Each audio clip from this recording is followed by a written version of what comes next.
మంది సింహాసనాసనుడైన దేవాది దేవునికి నా హృదయపూర్వక వందనములు, స్తుతులు, స్తోత్రములు సమర్పించుకుంటున్నాను.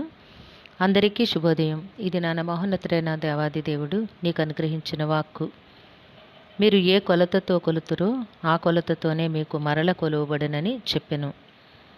ఈ మాటలు లూకా సువార్త 6వ అధ్యాయము 38వ వచనములో వ్రాయబడి ఉన్నవండి. Praise the Lord. Today our God's promise for us. For with the same measure that you use, it will be measured back to you. చూడండి నేస్తమా, నీ దేవాది దేవుడు ఈ దినాన నీ కొరకు సిద్ధపరిచిన ఆయన పరిశుద్ధ వాక్కు నీకేమి బోధిస్తూ ఉంది అనగా,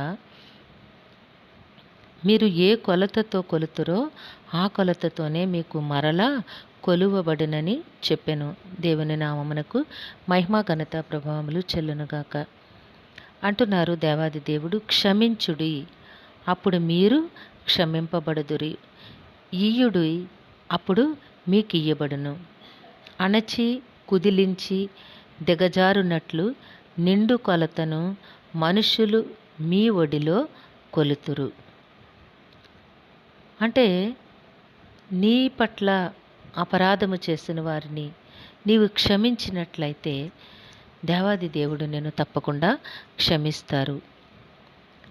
నీవు అక్కరలో ఉన్నవారికి, అవసరతలో ఉన్నవారికి నీ దగ్గర ఉన్న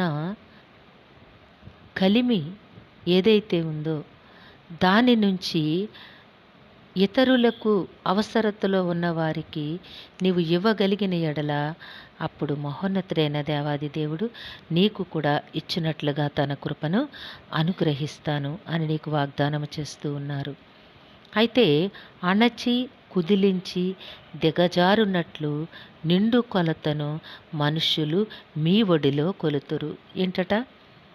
నీవెప్పుడైతే క్షమించే గుణము, ఇతరులకు ఇచ్చే గుణమును కలిగి ఉంటావో అప్పుడు దేవాది దేవుడు నీకెంతటి ఉన్నతమైన ఆశీర్వాదాన్ని ఇస్తారంటే, కొలత కొలిసేటప్పుడు ఇలా దాని నిండుగా అణిచి, అంటే నొక్కి బాగా లోపలికంటే అణిచి నిండుగా కొలుస్తారు కదండి. అలా అణిచి కుదిలించి, అంటే మనం ఏదైనా కొలత పెట్టుకుని ఒక పాత్రలో కొలిసేటప్పుడు దాన్ని అటు ఇటు ఇలాగా కుదిపామనుకోండి, అదంతా కూడా లోపలికి బాగా ఫిల్ అయ్యి ఎక్కువ పడుతుంది అని మనం ఫీల్ అవుతూ ఉంటాం కదా. అదే దేవాది దేవుడు నీకు ఇది నాన్న అనుగ్రహిస్తూ ఉన్నారు. అణచి కుదిలించి దిగజారునట్లు నిండు కొలతను మనుషులు మీ ఒడిలో కొలుతురు. అంటే నేస్తమా, నీకున్న మంచి గుణగణముల వలన నీవు మెండైన ఆశీర్వాదములను పొందుకోగలుగుతావు. మీరు ఏ కొలతతో కొలుతురో ఆ కొలతతోనే మరల మీకు అనుగ్రహింపబడునని నీ దేవాది దేవుడి దినాన్ని నీకు వాగ్దానం చేస్తూ ఉన్నారు కనుక నేస్తమా, నీవు చేయగలిగిన సహాయమును, నీవు చేయగలిగిన మంచి పనులను నీవు తప్పక చెయ్యి. వాటికంటే ఉన్నతమైన ఆశీర్వాదములను అణచి కుదిలించి దిగజారునట్లు నిండు కొలతను మనుషులు నీ ఒడిలో కొలుచినట్లుగా దేవాది దేవుడు కృప చూపిస్తారు. ఇతరులకు నీవు ఎట్టి రీతిగా కొలత కొలుస్తావో నీకు కూడా అదే కొలత కొలువబడుతుంది. కనుక దేవుని వాక్కుకి గౌరవమిస్తూ, దేవుని వాక్కుకి లోబడుతూ ఆయన చిత్తములో గనక నీవు జీవించినట్లయితే నీ బ్రతుకు ఎంతో ఆశీర్వాదకరముగా ఉంటుంది. దేవుడు నిన్ను దీవించునుగాక. ప్రార్థన చేసుకుందాము. సింహాసనాసనుడైన దేవా, మీ ఘనమైన నామని కొందరములు తండ్రి, మీ బిడ్డకి మీరు ఇచ్చిన వాక్కును బట్టి స్తుతులు సమర్పించుకుంటున్నాము రాజా.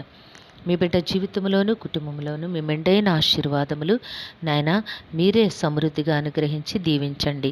కుటుంబాల్లో ఉన్న చింతలు దూరపరచండి తండ్రి. అనారోగ్యములు, బలహీనతలను నాయన మీరు దూరపరిచి విడుదలను కలుగచేసి సంపూర్ణమైన స్వస్థతను అనుగ్రహించమని వేడుకొనుచున్నాము తండ్రి. పుట్టినరోజు, వివాహ దిన మహోత్సవములు జరుపుకొంచున్న బిడ్డలందరికీ మీ ఆశీస్సులు అనుగ్రహించండి. దీర్ఘాయుష్నిచ్చి కాపాడమని ప్రాధేయపడుచున్నాము రాజా. పరీక్షలు రాస్తున్న విద్యార్థులకు ధైర్యమును, జ్ఞాపక శక్తిని ప్రసాదించి చేపట్టుకొని నాయన పరీక్షలు రాయించి ఉన్నతమైన విజయములు ప్రసాదించమని ప్రాధేయపడుచున్నాము. కుటుంబాల్లో ఉన్న సమస్త విధములైన సమస్యల నుంచి విడుదల కలుగచేసి మేలులతో ప్రతి బిడ్డ హృదయంను తృప్తిపరిచి కాపాడమని ఈ ప్రార్థన మా రక్షకుడును మీ ప్రియకుమారుడైన యేసుక్రీస్తు నామం పేరట అడిగి వేడుకొనుచున్నాము తండ్రి. ఆమెన్. కరుణావాత్సల్యత కలిగిన దేవుడు మీ జీవితంలో ఉన్నతమైన ఆశీర్వాదములను అనుగ్రహించి మిమ్మును ఆయన నామ మహిమ కొరకు జీవింపచేయునుగాక. Amen, amen, amen.